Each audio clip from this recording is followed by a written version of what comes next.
Papa, Alfred seems to be quiet lately. He does not act his people of his marriage. I wonder why he seems to be getting married. He's already 30 years old, and surely Carmen Esperanza is getting anxious. She doesn't, she doesn't even know, she's not even in a marriage. How can a woman marry her if the man don't marry her? Suppose co-engaged people are like that. Warm now, cool tomorrow. I think they are often cooler than warm. They are fact that an engaged has been allowed to prolong if agrees to certain facility and temperament or of affection or both. Besides, that as I see it was as previous last time it gave you.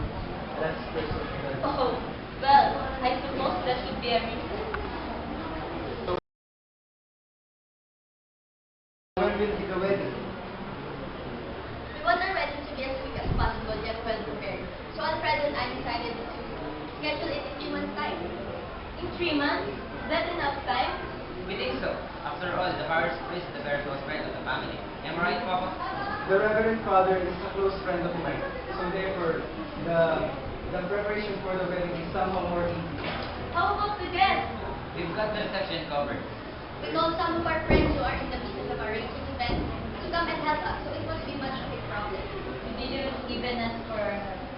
Oh, Carmen, do not be sad. We would still need you for the arrangements with the church. Are you sure? Would you like to come to our dinner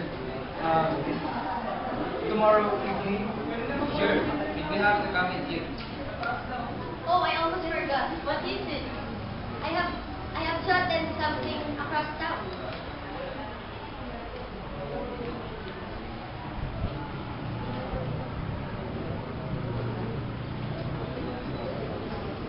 Would you like to come with you? Oh, no need. It's for my women's club. You get bored with it anyway. Alright then. So what time tomorrow evening, Papa? Maybe past 6 o'clock. Esperanza, are sure you can come? How I wish I could. But enjoy yourself.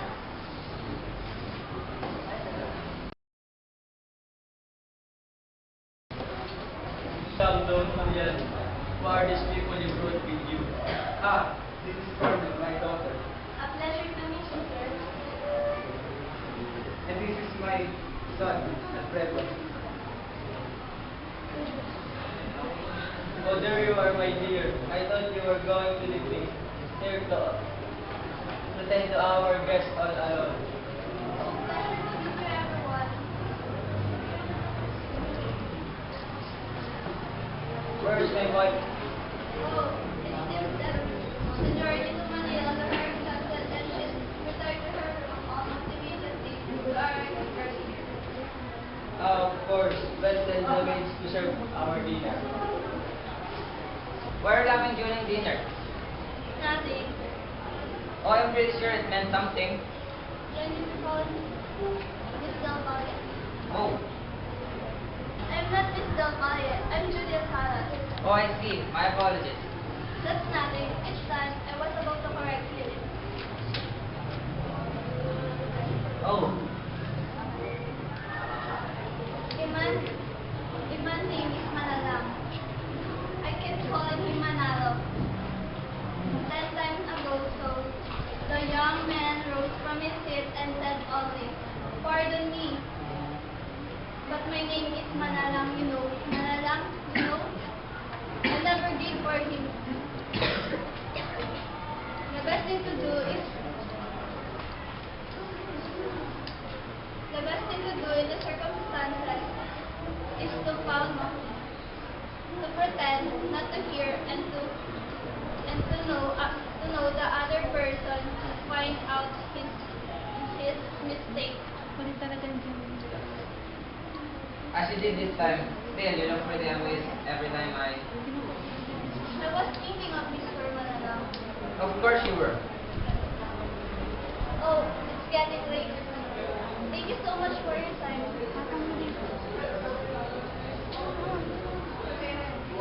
No, thank you. Go ahead.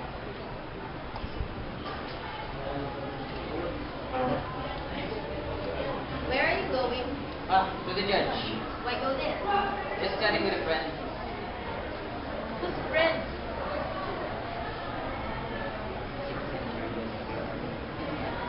Who's friend? This is getting closer to her. Why? You seem pretty close with that woman. Esperanza, don't tell me you're... No, I am not jealous. Just don't be long. Alright, I won't. Why should I? I trust Alfredo. And besides, he's too old to flirt. Too old. Who's old with flirting? I'm so much into plants. Farming is our family business since been a year ago. Yes, it is even that in your plantation. By the way, I would like to show to your our plantation in our rest house. Of course, all you and your family like to come. Of course, you plant, my friend, you plant? I try coconuts Of course, when would this be? this coming summer. Yes, we'd be happy to come. Excellent. Seems very short. Then, this is the last time we can visit. The last? Why? Oh, you go to be super confident. Do you seem pretty industrious to you?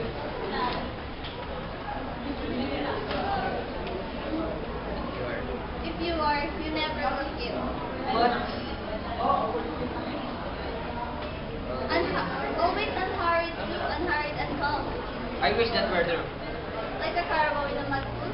A man is happier if he is, as you say, calm and impulsive. That's what I think. Who? I? So, Yes. I should like to see your hometown. There is nothing to see. Little Brook Street. Nothing. There's you. Oh, me? But I am here. I will not go if you are here. Will you come? You will find it good. There isn't even one American here. We can live until you Could I find that? If you don't ask me, I'll worry. I'll inquire about what? What? The house is prettiest in the girls' town.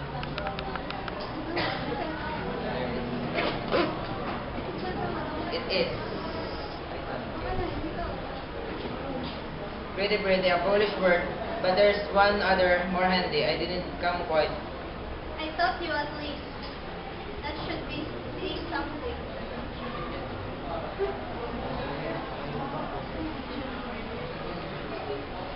When?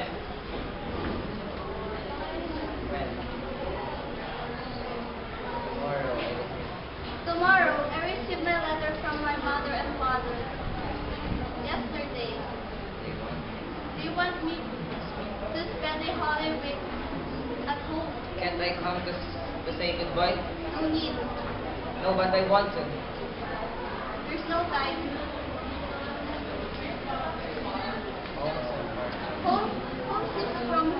Home seems far from here. This is almost the last time we can see. I know there's elsewhere, and yet strange enough, I cannot read all the things. Goodbye.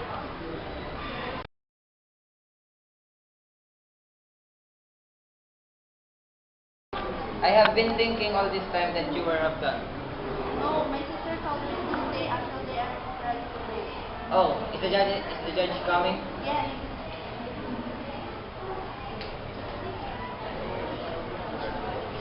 Mr. Kansar, I wish to congratulate you For what? for your approaching wedding. Our wedding is interesting to you. Were there of friends? Yes. Would I come if I asked you? When is it going? May. May is the happiest day. They say would you come? Yes. No reason, I'm just asking. Then you will? If you will ask me, Then I ask you. then I will there. Julia, did you ever have the choice between something you wanted to do, something you know? No. I thought maybe you had the experience, then I could understand you for was such as situation. If this man are to give up, what will we do? You're fortunate. Why? Why? Oh, that. How do I know that problem after? Doesn't it interesting to you? Interest to you?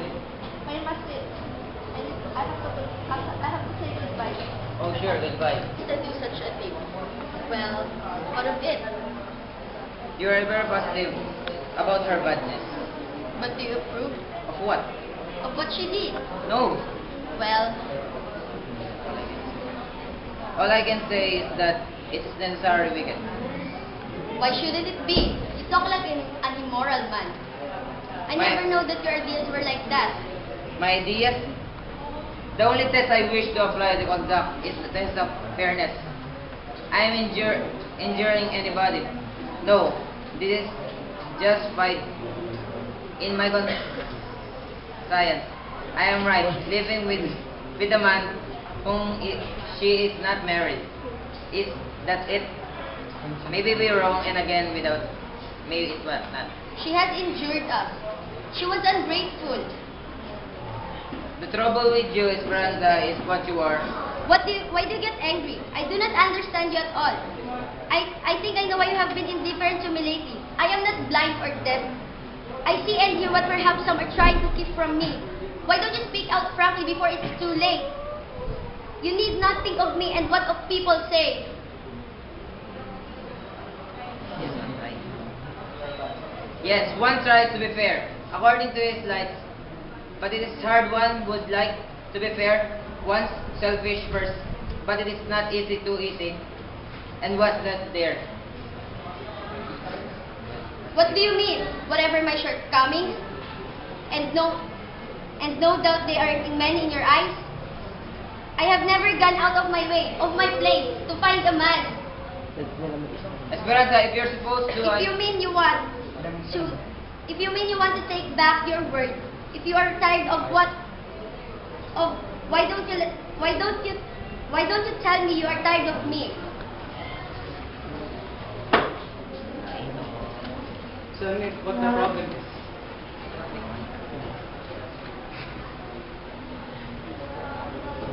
Papa, it's so hard to explain. Does this something to do with... Papa, please, don't overtake me. Papa, I think I'm falling out of love of Esperanza. Falling out of love near the date of your wedding? With Julia, Papa. This is unacceptable. The judge and his entire family are leaving. You will marry Esperanza. I know my duty to her, Papa. And you Julia, that's you? Oh, you're in town. Oh, you're dumb. For some little business. Would you like to continue? No, thank you. Maybe some other time. I wish you could be free. Wish you will see soon. Yeah, in the college. Oh. Yes.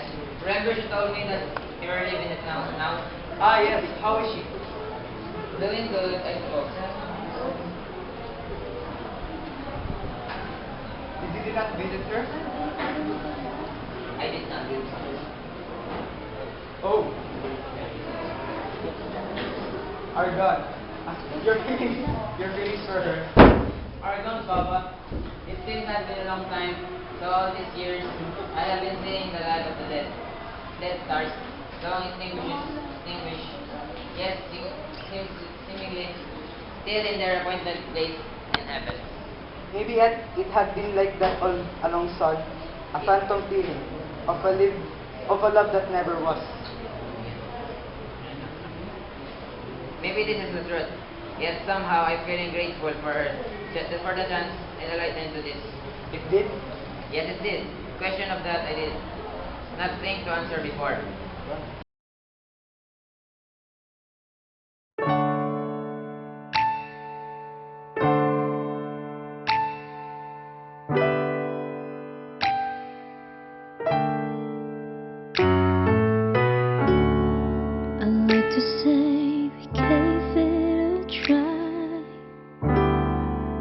We like to blame it all on life. Maybe we just weren't right, but that's a lie. That's a lie, and we can't deny it as much as